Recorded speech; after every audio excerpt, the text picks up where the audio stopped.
สิ่งใดๆที่หวังเป็นดุจดังหวังที่ตั้งใจเปิดบานในหัวใจ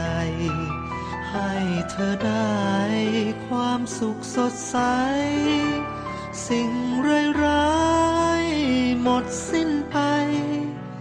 อยู่หนใดให้คนรักใครอย่าได้มีโพยภัยเกิดความสุขใจในวันเกิดเธอ